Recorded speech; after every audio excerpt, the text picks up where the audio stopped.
It's time for DJ Rocky's Secret Files.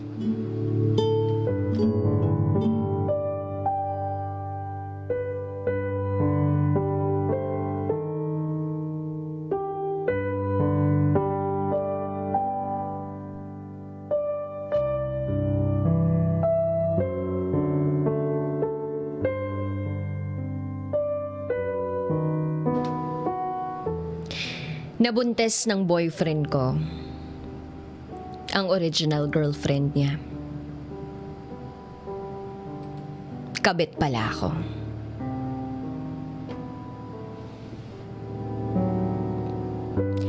Itago niyo na lang ako sa pangalang Marites. May boyfriend ako noon. Actually, 9 years na kami noon. At ilang buwan na lang, turning 10 years na yung relationship namin. By the way, 17 years old pa lang ako noong maglandian kami. Yes, second year high school ako nung maging kami.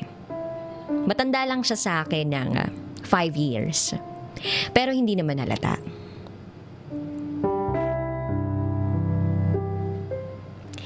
Itago na lang natin ang boyfriend kong ito sa pangalang Red. Mayaman sila. May 5 silang pabrika sa Bulacan.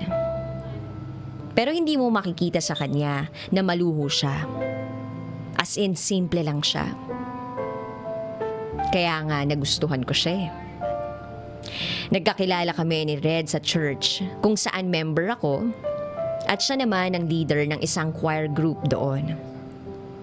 Matagal ko ng crush si Red bago ko pa malaman ang katayuan niya sa buhay. Tumagal din siya ng halos 1 year na nadestino sa church namin at doon namin nakilalang mabuti ang isa't isa. Hanggang sa kailangan na niyang malipat ng destino. Pero hindi naman naputol ang communication namin. October 20, 2008. Sinagot ko siya through text. Naging kami ng 2 taon na hindi alam ng mga magulang namin ang tungkol sa amin. Sa kadahilan ng bata pa ako noon. At natatakot ako na paghiwalayin nila kami. Hanggang sa year 2010, nasa edad na akong 20. Nang mapagkasunduan namin na ipagpaalam na sa mga magulang namin ang tungkol sa amin. Nagpunta siya sa bahay namin para ipagpaalam ako at ikwento ang lahat-lahat sa amin. At hindi naman ako nagtaka kung bakit agad siyang nagustuhan ng pamilya ko. Masaya kami at botong-boto ang parehong pamilya namin sa aming dalawa. Yung tipong buti pa sila, buong-buo na ang loob na kami na ang forever. Mabait si Red eh. Wala akong makitang dahilan para ayawan siya. In fact, nung nag-aaral pa nga lang ako, kahit gipit kami, nairaos ko ang pag-aaral ko sa tulong ni Red. Siya ang kasama kong nag-e-enroll. At siya ang nagbabayad ng tuition fees ko. Lalo na pag nagkukulang ako sa budget. Ganon siya kabuting tao. Understanding din siya. Kahit tupakin ako, magagalitin ako, sinusuyo niya ako. Yuyuko lang siya tuwing nagagalit ako sa kanya at nasisigawan ko siya. Ganon lang. At higit sa lahat, mapagmahal siyang tunay. Palaging may bagong mga pakulo, lalo na pag anniversary namin. Palaging may paharana sa school, opisina, at may pa-surprise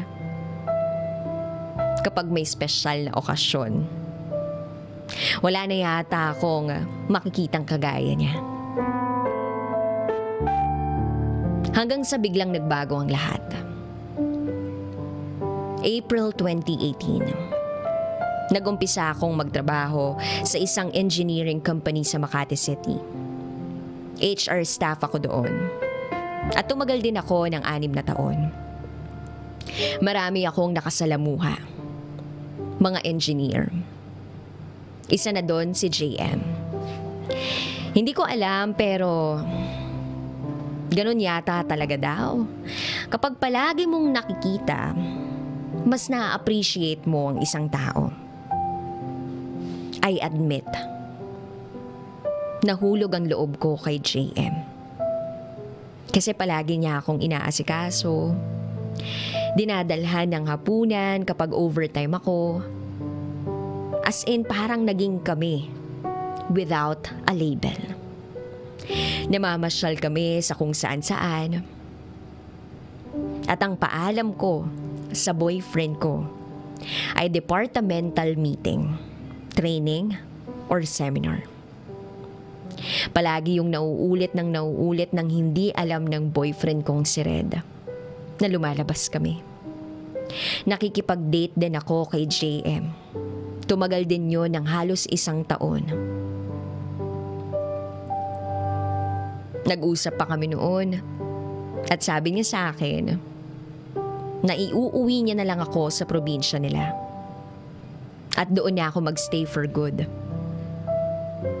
Lumayo na daw kami at taguan ko na lang daw lahat ng tao na involved sa boyfriend ko.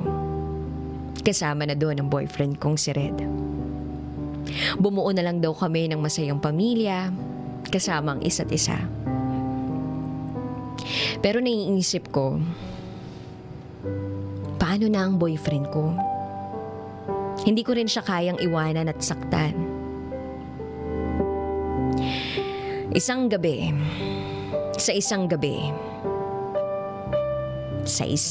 lang nagulo ang buhay ko. Sorpresa akong sinundo ni Red. Hindi naman niya usual na ginagawa yun dahil madalas ako ang naghihintay sa kanya at madalas na mag-isa akong nagmamaneho pa uwi. Dahil madalas din nag-overtime siya para sa future daw namin. Sa gabing iyon, maaga pala siyang naghintay sa harap mismo ng opisina namin. Oo, aksidente niya kaming nahuli ng harap-harapan. Nakita niyang nag-goodbye kiss kami ni JM sa isa't isa. Nakita ko kung paano nagunaw ang mundo ni Red. Nanlumo ako nang makita ko siyang nasaktan ng sobra. Umiyak, sumuntok sa pader, at tumakbo palayo sa amin ni JM. Pagkatapos ng eksenang yun, hindi na nagparamdam sa akin si Red. Ipinagpatuloy namin ni JM ang relasyon namin ng patago para maiwasan ang tsismisan sa opisina namin. Hanggang sa isang araw, narinig ko sa pantry area namin ang usapan ng mga engineer. Si JM ang topic nila. Narinig ko na may ibang kalandian pala si JM. Parang gumuho ang mundo ko nang malaman ko na ganun din pala siya ka-sweet dun sa isa pa naming ka-office mate. Naka-department ko pa. After work, hinata ko si JM sa parking. At masinsinan ko siyang kinausap tungkol doon. At oo, inamin niya lahat yun sa harapan ko. At harapan niya ding inamin sa akin na itinago niya rin sa akin na may girlfriend pala talaga siya. May girlfriend pala talaga siya sa probinsya nila. At 7 months na itong pregnant. Kaya pala palagi siyang umuwi sa probinsya nila. Kesyo dadalaw sa pamilya niya. O kaya naman business trip daw. Nang malaman ko yun, tinapos ko na ang relasyon ko kay JM. Nag-resign siya sa opisina at nabalitaan ko na ikakasal na siya. Nasaktan ako uli, pero hinayaan ko na lang. Dahil kasalanan ko rin naman na ipinagpalit ko si Red sa isang lalaking walang kwenta. Siguro isa na yun sa karma ko.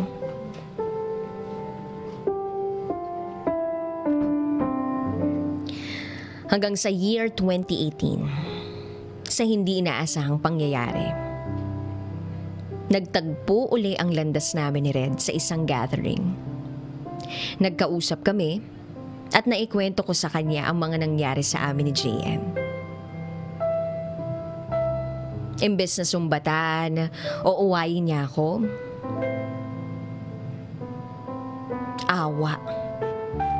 awa ang naramdaman niya sa akin.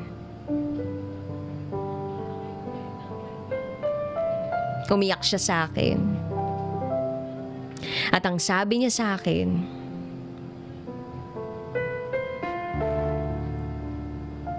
inalagaan niya daw ako. Iningatan niya ako. Minahal niya ako. Ginawa niya daw akong prinsesa ng buhay niya. At sa kabila ng sakit na naidulot ko sa kanya, ay mahal pa rin niya ako. Nang marinig ko yun, unti-unti nang bumagsak ang mga luha sa mata ko.